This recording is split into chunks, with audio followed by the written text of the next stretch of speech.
నమస్తే, welcome to BCT news. బులెటిన్లో ముందుగా హెడ్లైన్స్ చూద్దాం. మున్సిపల్ పౌర సేవల్ని పీపీపీ పద్ధతిలో రాష్ట్ర ప్రభుత్వం ప్రైవేట్ సంస్థలకు కట్టబెట్టడం మానుకోవాలి. సిఐటియు బాపట్ల జిల్లా కోశాధికారి సిహెచ్ మణిపాల్.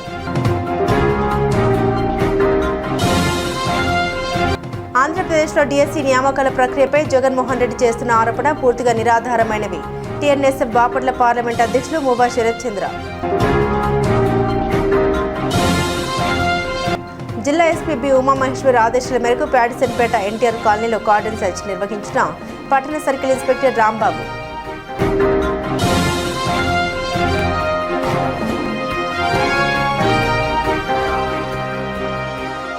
బాపట్ల పట్టణం ప్యాడ్సన్పేటలోని ఎన్టీఆర్ కాలనీలో ఎస్పీ బి ఉమామహేశ్వర్ ఆదేశాల మేరకు పట్టణ సర్కిల్ ఇన్స్పెక్టర్ రాంబాబు ఆధ్వర్యంలో కార్డన్ సెర్చ్ నిర్వహించారు. బాపట్ల డీఎస్పీ పర్యవేక్షణలో ఈ నెల 14వ తేదీ తెల్లవారుజామున 4:30 పట్టణంలోని ప్యాడ్సన్పేట ఎన్టీఆర్ కాలనీలో 50 మంది పోలీసు సిబ్బందితో ఈగల్ టీం వారు సంయుక్తంగా ప్రతి గృహాన్ని పరిశీలించి సరైన వాహన పత్రాలు లేని 50 ద్విచక్ర వాహనాలను ఒక ఆటోను సీజ్ చేయడం జరిగిందని ఆయన పేర్కొన్నారు. సరైన పత్రాలు ఉన్నవారు వాటిని రిజిస్టర్ చేసుకుని వారికి ఇవ్వడం జరుగుతుందని ప్రతి 2 వారాలకు ఒకసారి ఒక ఏరియాని ఎంచుకొని కార్డన్ సెర్చ్ నిర్వహించడం జరుగుతుందని సిఐ రాంబాబు తెలిపారు. అదేవిధంగా ప్రజలు వాహనాల పత్రాలని వాహనంలో భద్రపరచుకోవాలని సూచించారు. ఈ రోజున గౌరవ బాపట్ల ఎస్పీ గారైన బి ఉమామహేశ్వర్ ఐపీఎస్ వారి ఆదేశాల మేరకు వజ్రపహార్లో భాగంగా ఆపరేషన్ వజ్రపహార్లో భాగంగా ఈరోజు ఈ బైపాస్ పక్కన బాపట్ల టౌన్ దగ్గరలో ఉన్నటువంటి జగనన్న కాలనీలో కార్డినెంట్ సెర్చ్ ఆపరేషన్ కంప్లీట్ అయింది. ఇందులో భాగంగా అన్ని వీధుల్లో మా సబ్ డివిజన్ నుంచి డిఎస్పీ గారి పర్యవేక్షణలో 50 మంది టోటల్గా ఇందులో పార్టిసిపేట్ చేయడం జరిగింది. 50 మంది కూడా ఈ యొక్క జగనన్న కాలనీ అనేటువంటి కాలనీని అన్ని వీధుల్లో అన్ని గృహాలను కూడా సర్ప్రైజ్గా చెక్ చేయడం జరిగింది. ఇందులో ఒక 50 బైక్స్, అదేవిధంగా ఒక ఆటో, సరైనటువంటి డాక్యుమెంట్ లేనందున వాటిని మేము ఇప్పుడు ప్రస్తుతం సీజ్ చేయడం జరుగుతుంది. అదేవిధంగా వాటిని సరైనటువంటి పత్రాలు మనకు చూపించినట్లయితే ఆ రెఫరెన్స్ తీసుకొని ఆ వెహికల్స్ కూడా వాళ్ళకి హ్యాండ్ ఓవర్ చేయడం జరుగుతుంది. అదేవిధంగా మా టీంతో పాటు స్పెషల్గా ఈగల్ సెల్ వాళ్ళు కూడా, డిస్టిక్ ఈగల్ సెల్ వాళ్ళు కూడా రావడం జరిగింది. ఇందులో భాగంగా ఈ ప్రజలకు ఇక్కడ ఒక అవేర్నెస్ చేయటం కూడా జరిగింది, డ్రగ్స్ పైన, అలానే సైబర్ క్రైమ్ మీద కూడా. ఇది మా గౌరవ ఎస్పీ గారి ఆదేశాల మేరకు 2 వారాలకు ఒకసారి సబ్ డివిజన్లో ప్రదేశాన్ని ఎంచుకోవటం, ఆ ప్రదేశంలో ఈ కార్డినెంట్ సెర్చ్ ఇరువుగా చేయడం జరుగుతుంది. అక్కడ ఉన్నటువంటి పరిస్థితుల రీత్యా కార్డినెంట్ సెర్చ్లో మనం ఏం చెక్ చేయాలి, ఎలా వెళ్ళాలి అనేది కూడా ఒక రూపకల్పన ముందుగానే జరుగుతుంది. అందులో భాగంగా ఈరోజు ఇక్కడ సక్సెస్ఫుల్గా కంప్లీట్ చేయడం జరిగింది. సరే, ఎన్ని బైక్స్? 50 మోటార్ సైకిల్స్, ఒక ఆటో సీజ్ చేయడం జరిగింది.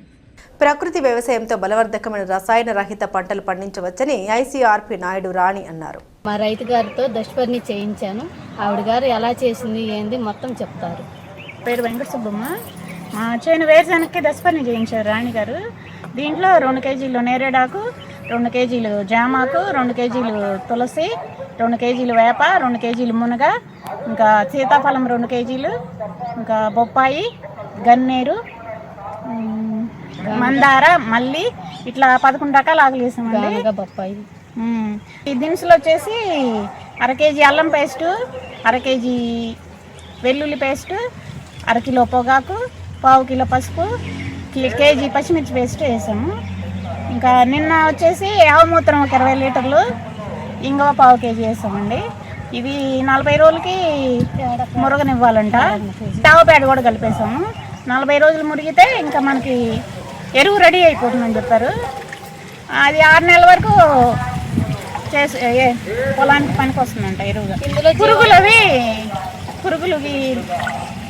పురుగు నివారణకి పనికి వస్తుందని చెప్తున్నారు. అలాగే బలానికి కూడా జీవామృతంతో కలిసి దశపర్ణి కూడా కలిపి స్ప్రే చేసుకోవచ్చు. ఈ ఎకరానికి 6 లీటర్ ద్రావణానికి 100 లీటర్లు నీరు కలపాలండి. దీనివల్ల పురుగులు ఏమి ఆశించవు చేనుకి. దానివల్ల చేను పంటకి బలం వస్తుంది, మంచి దిగుబడి వస్తుంది. దానివల్ల రైతుకు లాభం వస్తుందని చెప్తున్నారు. దేవరపల్లి అద్దంకమ్మ తల్లి తిరునాళ్ల మహోత్సవానికి పర్చూరు శాసనసభ్యులు ఏలూరు సాంబశివరావు హాజరయ్యారు. ఈ సందర్భంగా ఆయన శ్రీ అద్దంకమ్మ తల్లి అమ్మవారికి పట్టు వస్త్రాలు సమర్పించారు. గ్రామస్తులు ఎమ్మెల్యే ఏలూరు సాంబశివరావు ఘన స్వాగతం పలికారు. ప్రజలందరినీ చల్లగా చూడమ్మా అని అమ్మవారిని కోరారు. ఈ కార్యక్రమంలో గ్రామస్తులు పెద్ద ఎత్తున పాల్గొని అమ్మవారికి మొక్కులు తీర్చుకున్నారు.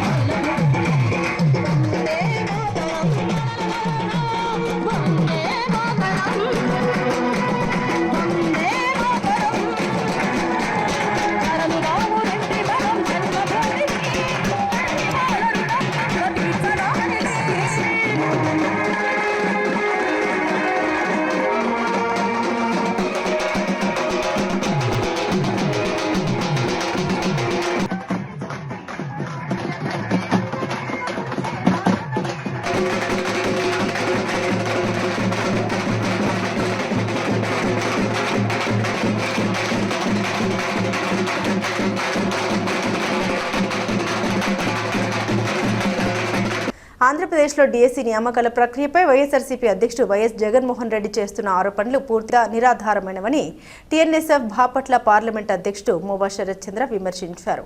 పార్టీ కార్యాలయంలో ఏర్పాటు చేసిన విలేకరుల సమావేశంలో ఆయన ప్రసంగించారు. రిజర్వేషన్ల విధానం, స్పోర్ట్స్ కోటా అమలు, డాక్యుమెంట్ వెరిఫికేషన్ ప్రక్రియలపై సరైన అవగాహన లేకుండానే డీఎస్సీలో అవినీతి జరిగింది అంటూ ఆరోపించడం బాధ్యతారాహిత్యమని ఈ సందర్భంగా ఆయన పేర్కొన్నారు. రాష్ట్ర యువత భవిష్యత్తుతో ముడిపడి ఉన్న ఉద్యోగ నియామకాల విషయంలో అవగాహన లేకుండా మాట్లాడడం ద్వారా యువతను తప్పుదోవ పట్టించే ప్రయత్నం జరుగుతోందని అన్నారు. ప్రభుత్వ నిబంధన ప్రకారం డీఎస్సీ ఎంపిక ప్రక్రియలో రిజర్వేషన్లు, స్పోర్ట్స్ కోటా, ధ్రువపత్రాల పరిశీలన తదితర అంశాలను పారదర్శకంగా అమలు చేస్తున్నప్పటికీ వాస్తవాలను వక్రీకరించి రాజకీయ లబ్ధి కోసం ఆరోపణ చేయడం తగదని స్పష్టం చేశారు. తన పాలనలో ఒక్క ఉద్యోగ నోటిఫికేషన్ కూడా సమర్థవంతంగా అమలు చేయాలని జగన్మోహన్ రెడ్డి వేలాది ఉద్యోగ అవకాశాలను కల్పించిన కూటమి ప్రభుత్వంపై విమర్శలు చేయడం ఎంతవరకు సమంజసమో ప్రజలు ఆలోచించాలని శరత్ చంద్ర అన్నారు. రాష్ట్ర యువతకు ఉపాధి అవకాశాలు కల్పిస్తూ ఉద్యోగ నియామకాల ప్రక్రియను వేగవంతంగా అమలు చేస్తున్న కూటమి ప్రభుత్వంపై నిరాధార ఆరోపణ చేయడం మానుకుని వాస్తవాలను తెలుసుకొని మాట్లాడాలని ఆయన హితో పలికారు. ఈ కార్యక్రమంలో Bapatla parliament TNSF secretary Parisha Gopi, Bandlamudi Veerendra, Narra Gopi, Sudhakar, Kiran తదితరులు పాల్గొన్నారు. ఈరోజు రాష్ట్రంలో YSRCP Jaganmohan Reddy mega DSC మీద మాట్లాడటం ఎంతో విడ్డూరంగా ఉంది. ఎందుకంటే వైఎస్ఆర్సీపీ ప్రభుత్వం అధికారంలో ఉన్నప్పుడు జగన్మోహన్ రెడ్డి ఏదైతే ఈ రాష్ట్రంలో ఉన్నటువంటి 2,35,000 ఉద్యోగాలు ఏవైతే ఉన్నాయో ఆ ఉద్యోగాలన్నింటినీ కూడా జాబ్ క్యాలెండర్ ద్వారా భర్తీ చేస్తానన్నటువంటి జగన్మోహన్ రెడ్డి ఈనాడు కూటమి ప్రభుత్వం వచ్చిన తర్వాత నారా చంద్రబాబు నాయుడు గారు తొలి సంతకం మెగా డిఎస్సి మీద పెట్టి విద్యాశాఖ మంత్రిగా నారా లోకేష్ గారు మెగా డిఎస్సిని ఎంతో పారదర్శకంగా నిర్వహించి ఏదైతే ఈ రాష్ట్రంలో ఉన్నటువంటి 16,400 టీచర్ ఉద్యోగాలను భర్తీ చేసినటువంటి ఘనత కూటమి ప్రభుత్వం అయితే ఈనాడు జగన్మోహన్ రెడ్డి మరియు వారి తాలూకా వైఎస్ఆర్సీపీ పార్టీ నాయకులు మొత్తం కూడా ఈరోజు డిఎస్సి మీద నిరాధారమైనటువంటి ఆరోపణలు చేస్తూ ఉన్నారు. సోషల్ మీడియా ప్రచారాలు చేస్తూ ఉన్నారు. జగన్మోహన్ రెడ్డి ఈ డిఎస్సి రాకుండా కోట్ల రూపాయలు ఖర్చు పెట్టి కోర్టులో వేసిన పరిస్థితి ఈ రాష్ట్రంలో ఉంది. అలాగే కోర్టు చేత ముట్టికాయలు పడిపించుకున్న జగన్మోహన్ రెడ్డి ఇంకా ఎటువంటి ఏమి చేయలేక ఈనాడు సోషల్ మీడియా వేదికగా వాళ్ళ పేటిఎం బ్యాచ్ ఎవరైతే ఉన్నారో వారి ద్వారా నిరాధారమైన ఆరోపణలు చేస్తా ఉన్నారు. జగన్మోహన్ రెడ్డి నువ్వు ఎన్ని ఆరోపణలు చేసినా ఏమి చేసినా ఏదైతే నారా లోకేష్ బాబు గారు ఈ రాష్ట్రంలో ఉన్నటువంటి నిరుద్యోగులకి ఉద్యోగాలు ఏవైతే ఇస్తా అన్నారో పూర్తిగా ఇచ్చి తీరుతారు. 20 లక్షల ఉద్యోగాలు స్వయంగా ఈ రోజు నారా లోకేష్ బాబు గారు ఈ రాష్ట్రంలో పనిచేస్తారని కూడా తెలియజేస్తా ఉన్నాం. అలాగే ఈ రాష్ట్రంలో ఎన్నో పెట్టుబడులు తీసుకొచ్చి ఈ రాష్ట్రాన్ని సుభిక్షంగా చేసుకున్న పరిస్థితి నారా లోకేష్ బాబు గారి కలదని కూడా తెలియజేస్తా ఉన్నాం. ఈ రోజు యువత అందరూ కూడా ఉద్యోగాలు చేస్తా ఉన్నారు, చదువుకుంటున్నారు అని నీవు చూసి ఓర్వలేక నువ్వు ఈరోజు విద్యార్థుల్ని యువతని నువ్వు నిరాధారమైన ఆరోపణలు చేస్తా ఉన్నావంటే నీ పరిస్థితి ఏంటనేది కూడా ఈ రాష్ట్రంలో యువత విద్యార్థులు అందరూ కూడా గమనిస్తా ఉన్నారు కూడా తెలియజేస్తా ఉన్నాము. నీకు గతంలో ఏదైతే 11 సీట్లు పరిమితం చేశారో నువ్వు ఇదే ప్రవర్తన కనుక కంటిన్యూ చేస్తే ఖచ్చితంగా నీకు గుడ్డి 0 చుట్టి పంపిస్తానని కూడా తెలియజేస్తూ ఇలాంటి నిరాధారమైన ఆరోపణలు చేస్తే ఖచ్చితంగా ఈ రాష్ట్రంలో ఉన్న వాళ్ళందరూ కూడా నిన్ను నీ వైసీపీ పార్టీని బంగాళాఖాతంలో తొక్కుతానని కూడా తెలియజేస్తా ఉన్నాం. మున్సిపల్ పౌర సేవలు, నీటి సరఫరా, వీధి లైట్లు, పార్కుల నిర్వహణను ప్రైవేటీకరించవద్దని సుప్రీంకోర్టు తీర్పు ప్రకారం సమాన పనికి సమాన వేతనం అమలు చేస్తూ కార్మికులందరినీ పర్మనెంట్ చేయాలని సిఐటియు బాపట్ల జిల్లా కోశాధికారి సిహెచ్ మణిలాల్ డిమాండ్ చేశారు. రేపల్లె అంబేద్కర్ పార్క్లో Repalle municipal engineering worker CITU union సమావేశం అధ్యక్షులు డి ప్రభాకర్ అధ్యక్షతన జరిగింది.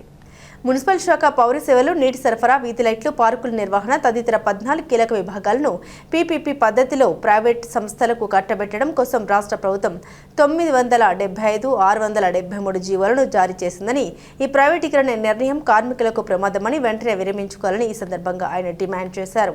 పట్టణాల్లో మౌలిక సదుపాయాలు కల్పించడం కోసం పబ్లిక్ ప్రైవేట్ పార్ట్నర్షిప్ ప్రైవేటీకరణ వల్ల మున్సిపల్ కార్మికుల ఉపాధికి ప్రమాదం ఏర్పడుతుందన్నారు. వేలాది మంది కార్మికులకు ఉద్యోగ భద్రత లేకుండా పోతుందని, భద్రతా సౌకర్యాలకు కోత పడుతుందన్నారు. రాష్ట్ర హైకోర్టు శాశ్వత స్వభావం కలిగిన విధులు నిర్వర్తిస్తున్న కాంట్రాక్ట్, అవుట్సోర్సింగ్, డైలీ వేజ్ తదితర పేర్లతో పనిచేస్తున్న కార్మికుల్ని పర్మనెంట్ చేయాలని ఆదేశాలు జారీ చేసింది. ఒకే విధమైన విధులు నిర్వర్తిస్తున్న వారందరికీ సమాన పనికి సమాన వేతనం చెల్లించాలని సుప్రీంకోర్టు 2016లోనే తీర్పునిచ్చింది. కావున కోవిడ్లో కూడా ప్రాణాలకు తెగించి ఇలాంటి పారిశుద్ధ్య పనులు చేస్తున్న అన్ని విభాగాల్లో మున్సిపల్ కార్మికులందరినీ సుప్రీంకోర్టు, హైకోర్టు తీర్పుల ప్రకారం పర్మనెంట్ చేయాలని అన్నారు. ప్రైవేటీకరణ కోసం తీసుకొచ్చిన 975, 673 రద్దు కోసం జూన్ 22వ తేదీ మున్సిపల్ శాఖ మంత్రి నారాయణ ఇంటి వద్దకు రాష్ట్ర వ్యాప్త కార్మికులందరూ పాదయాత్ర చేయాలని, దశల వారీ ఆందోళన నిర్వహించాలని రాష్ట్ర కమిటీ ఇచ్చిన పిలుపు మేరకు రేపల్లె పట్టణంలో మున్సిపల్ ఇంజనీరింగ్ మరియు వివిధ విభాగాల్లో కార్మిక వర్గం పాల్గొని జయప్రదం చేయాలని పిలుపునిచ్చారు. ఈ సమావేశంలో మున్సిపల్ ఇంజనీరింగ్ వర్కర్స్ యూనియన్ అధ్యక్షులు డి ప్రభాకర్, కార్యదర్శి ఎన్ రవి, కోశాధికారి కె రాఘవ, సుబ్బారావు, కిషోర్, వాసు తదితరులు పాల్గొన్నారు. ఈ మున్సిపల్ కార్మికులు ఎవరైతే ఉన్నారో వీళ్ళకి సంబంధించినటువంటి దాన్ని మన మే 14, 15 తారీఖుల్లో 975 జీవోని తీసుకొచ్చి పీపీపీ పేరుతో పొదుపు చర్యల్లో భాగంగా వీళ్ళందరినీ కూడా ప్రైవేటు వ్యక్తులకు అప్పచెప్పడం కోసం, ప్రైవేటీకరించడం కోసం రాష్ట్ర ప్రభుత్వం సర్వం సిద్ధం చేసింది. దీన్ని ఏపీ మున్సిపల్ వర్కర్స్ ఫెడరేషన్గా ఈ రేపల్లె ఈ ఇంజనీరింగ్ వర్కర్స్ యూనియన్ సమావేశం ఈరోజు పెట్టి ఈ విధానాన్ని 975 జీవోని రద్దు చేయాలని చెప్పేసి ఈరోజు సమావేశం నిర్వహించడం జరుగుతూ ఉంది. ఈరోజు ఈ సమావేశంలో ప్రధానంగా రాష్ట్ర వ్యాప్తంగా 975 జీవో రద్దు కోసం, ప్రైవేటీకరణ ఏదైతుంది ప్రైవేటీకరణ రద్దు కోసం, కార్మికుల హక్కులు కాపాడాలనే దానికోసం రాష్ట్ర కమిటీ తీసుకున్న నిర్ణయాలు అమలు చేయడం కోసం కొన్ని కర్తవ్యాలు తీసుకోవడం జరిగింది. ఈరోజు ప్రధానంగా ఈ వర్క్ ప్రైవేటీకరణ చేస్తే లైటింగ్ విభాగం కావచ్చు, డ్రైనేజీలు కావచ్చు, లేదా పారిశుద్ధ్య విభాగం కావచ్చు, మంచినీళ్ళు కావచ్చు, ఈ సేవలు రాబోయే కాలంలో ప్రజల దగ్గర అదనంగా డబ్బులు వసూలు చేస్తారు. అట్లనే ఈ సేవల్లో భాగంగా ఇప్పటివరకు పనిచేస్తున్నటువంటి కార్మికులు ఎవరైతే ఉన్నారో వీళ్ళ పట్టగొట్టే ప్రమాదం ఉంటుంది. అందుకని దీన్ని వ్యతిరేకిస్తూ ఉన్నాము. ఈరోజు ప్రభుత్వం ఏదైతే చెప్తా ఉందో, ప్రభుత్వం గతంలో ప్రధానమైన న్యాయస్థానాలు సుప్రీంకోర్టు ఇచ్చినట్టు దాని ప్రకారం సమాన పనికి సమాన వేతనము, మీరు వర్క్ ప్రైవేటీకరణ అంటే దానికి ముందు సుప్రీంకోర్టు చెప్పిన దాని ప్రకారం ఇప్పటికీ ఎవరైతే పనిచేస్తే ఈ కార్మికులందరినీ పర్మనెంట్ చేయాలి, ఈ కార్మికులందరినీ అని డిమాండ్ చేస్తారు. అట్లనే కర్ణాటక కోర్టు చెప్పింది ఎవరైతే అర్హులైన ఉన్నారో వీళ్ళందరినీ కూడా పర్మనెంట్ చేయాలనేటువంటి దాన్ని అమలు చేయాలని అడుగుతున్నాం.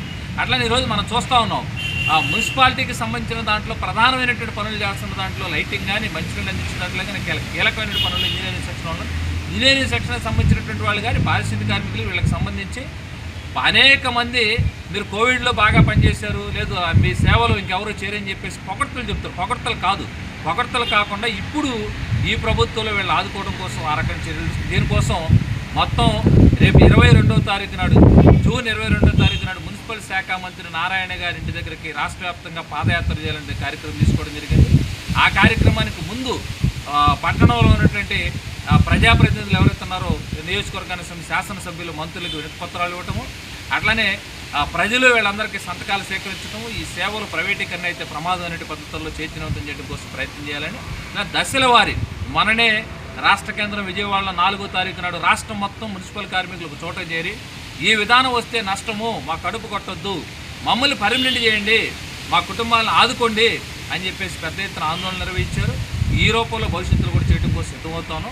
రేపల్లి మున్సిపాలిటీ పరిధిలో కూడా మున్సిపల్ ఇంజనీరింగ్ కార్మికులకు సంబంధించినటువంటి వాళ్ళు ఎవరైతే ఉన్నారో ఈ మిగిలినటువంటి కార్మిక వర్గాన్ని కలుపుకొని ఈ పోరాటాన్ని 975 జీవోకి వ్యతిరేకంగా, పీపీపీకి వ్యతిరేకంగా, మున్సిపాలిటీలు వర్క్ ప్రైవేటీకరణకు వ్యతిరేకంగా దశల వారీ పోరాటానికి రాష్ట్ర వ్యాప్తంగా జరిగే పోరాటంలో ఇక్కడ కూడా. బులెటిన్ ముగించే ముందు హెడ్లైన్స్ మరోసారి. మున్సిపల్ పౌర సేవల్ని పీపీపీ పద్ధతిలో రాష్ట్ర ప్రభుత్వం ప్రైవేట్ సంస్థలకు కట్టబెట్టడం మానుకోవాలి. సిఐటియు బాపట్ల జిల్లా కోశాధికారి సిహెచ్ మణిపాల్.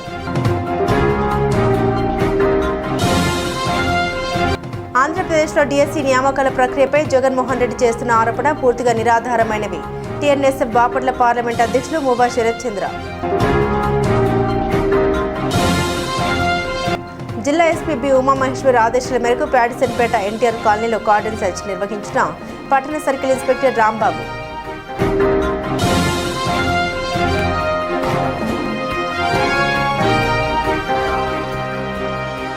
ఇవి బులెటిన్లోని విశేషాలు. తిరిగి మరో బులెటిన్తో మళ్ళీ కలుద్దాం.